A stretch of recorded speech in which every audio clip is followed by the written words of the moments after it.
welcome everyone. Perhaps one of the most fascinating things that I have observed is a study of the universe, the study of the world. Let's narrow it down from the universe to a study of the world. Studying the activities of humanity as they move about and grow in the world is the most fascinating and stimulating, intellectual, and thought-provoking entities of all. And one can only listen to the words of the great avatars that have said that there is a force, there is a natural direction taking place within the world of men and women. Those forces, those actions, we say that they are laws of the universe. And by law, we mean that they are active, progressive energies that control all of life, human and all the other kingdoms in life. And if you are a study of the activities of human nature, you will come in contact with some of these laws and gather them into your mind and consciousness and begin to study these laws because they control the universe, control the world. And they are entities by which the spiritual student strive to understand more and more, try to understand their action on human activity, on human growth, and on human static conditions. We may list some of these laws of life as very dynamic, affecting even the smallest activity of the human being.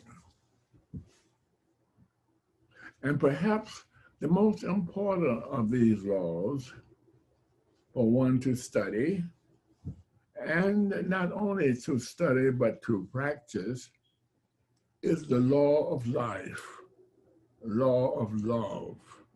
The law of love is a comprehensive law and dates back into antiquity. This law gives direction to every human being, to every law that exists, how to think, to feel, and to see the expression of the Creator in all that exists. This expression of the Creator in all that exists reminds one that the Creator create and developed the very essence of life for the human being. The Creator of the universe created all of life, created all of life into its image and its likeness. Even the person walking the streets and apparently has no control of his actions or her actions, the laws of life control that individual or those individuals in such a manner that they began to turn their eyes in the direction of the Creator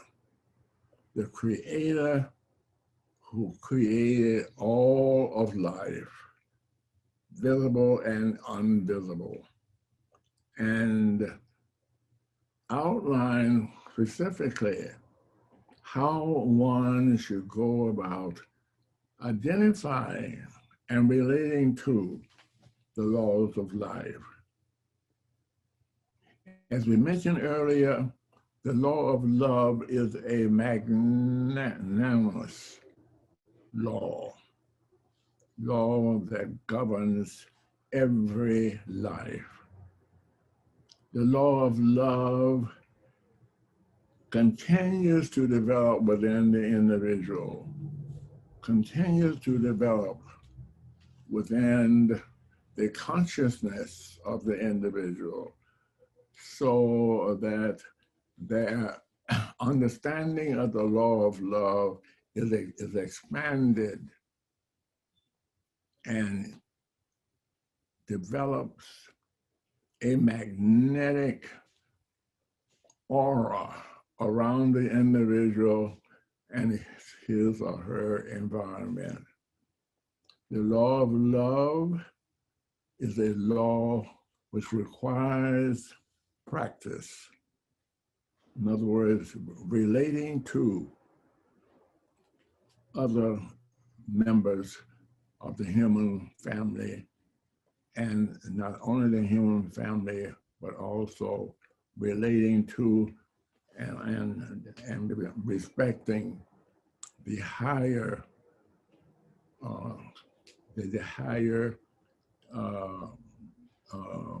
meaning of life, which we see in all the laws,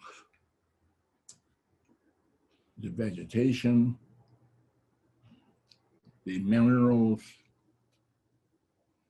the humans, all expressing life, all expressing love.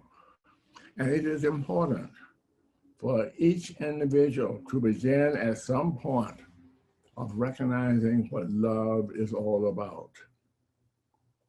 It's love, one tells us that we are kin to all the expressions of life. We are kin, we are one with the God of the universe, the God of the world.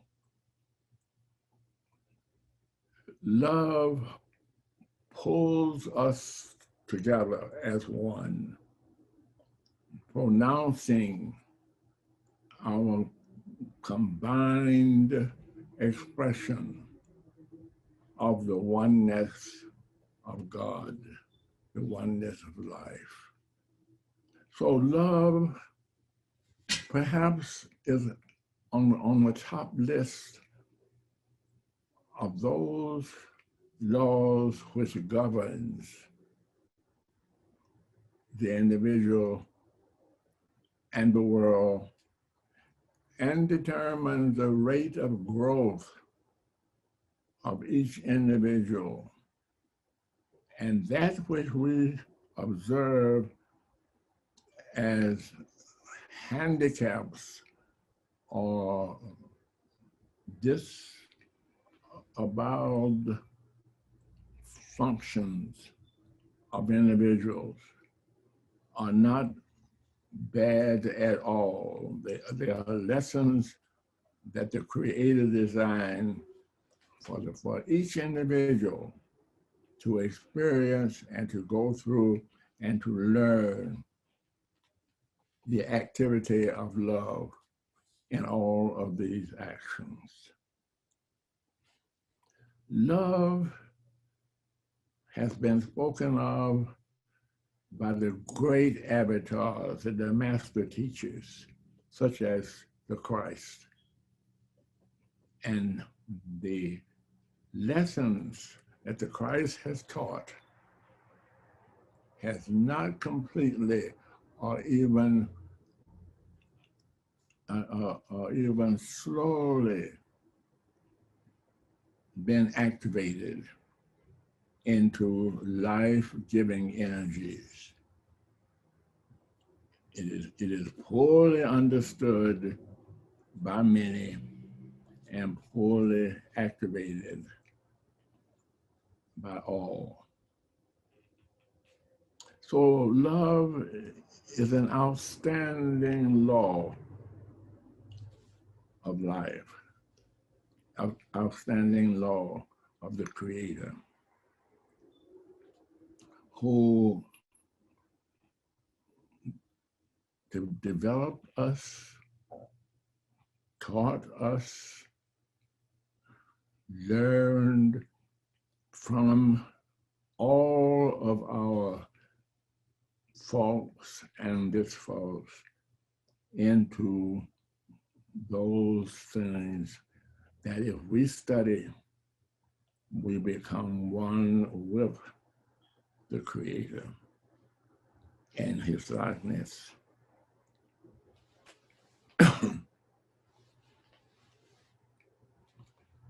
And perhaps another important law that governs humanity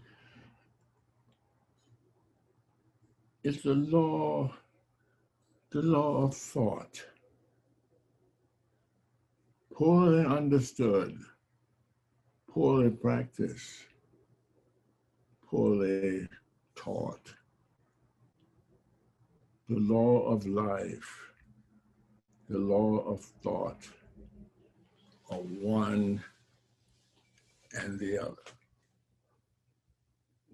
The law of thought creates for the human being, creates for the human being a path through which he travels and interact with each other.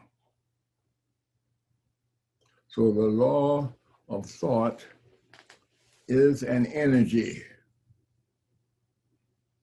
that extends from the individual and tends to develop that energy into active well-being, well-being for themselves and well-being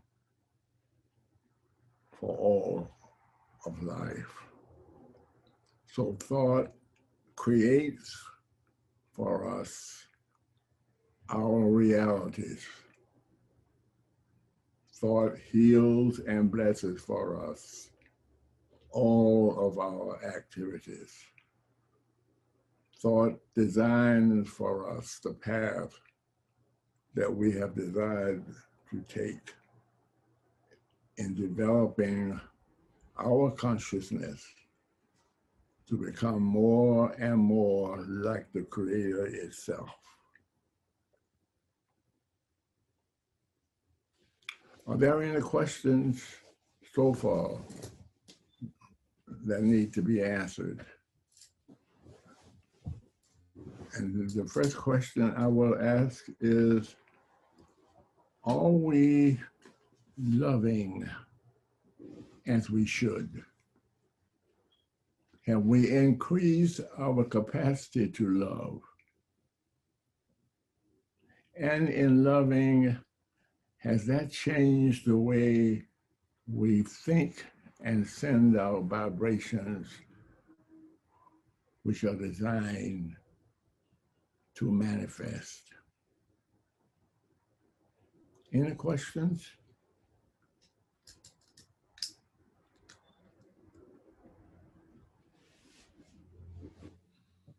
Brother Lonnie, how should one really love? Truly loving Love. like a plant growing. Sí. It receives nourishing from the universe, from the God itself, and that nourishing help develop the capacity of the plant to eventually bloom, create a living entity, join the force of humankind in expressing the laws which governs everyone. So love is an ongoing process of growth, of learning, of taking advantage of every experience to determine how does it fit into my determination to love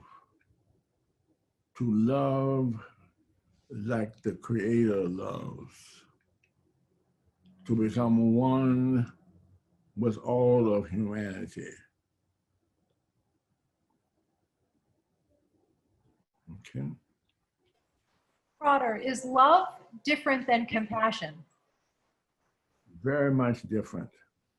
I'm stuck in compassion and I'm getting blocked. My intent is to love and be compassionate, and then my mind takes over and wrecks my day. The question is love similar to compassion or dispassion? Compassion, being a compassionate person, is that the same as being loving? And I think I'm confused on subtle differences. Expresses the compassion that is within you. There's an energy within you, a divine energy within you that you must learn to recognize, you must learn to obey. That learning and expressing that compassion causes you to grow as an individual, you to develop things like compassion, things like oneness. You become one with other people, one with the unity, the world as a whole.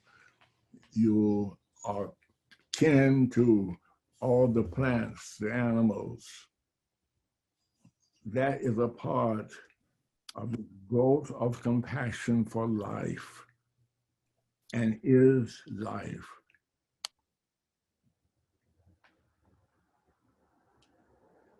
Dr. Lonnie, can you love a person but not like them? That can you love someone but you do not like that person? You are fooling yourself, you see, and perhaps the ego has taken over your ability to see the difference between compassion or passion. Let's start with the word passion, which is an activity of the lower self. The five physical senses act only with thoughts and words of the ego. It is not a part of the law of love. Neither is it a part of the law of hate. No, you cannot love only with passion. You're loving with the 5 physical senses,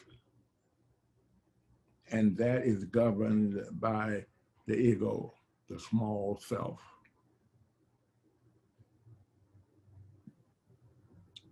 Further, I have a question. You said that in the beginning, you said that love is an activity, it's an energy that, you know, pervades from the universal being. I'm wondering if it's intellectual. That energy, is it intellectual in itself? Is love intellectual Yes. by itself? Yes. By intellectual, you're talking about the brain. Well, not from the human standpoint, but being itself as an energy, being itself in the form of an energy, it is also intellectual in that sense. That is difficult to understand, that love is an energy because it goes out to create, and it creates exactly Okay. what it thinks of, what comes from its world of love and Okay. it does not come from the 5 physical senses, which the human intellect and understanding of what love stems from an understanding of the life, the love of God, which is within you, which was within each individual. We respect that love and law of God, Okay. God within you, Okay. and permit it to express itself Okay. into your environment. Okay.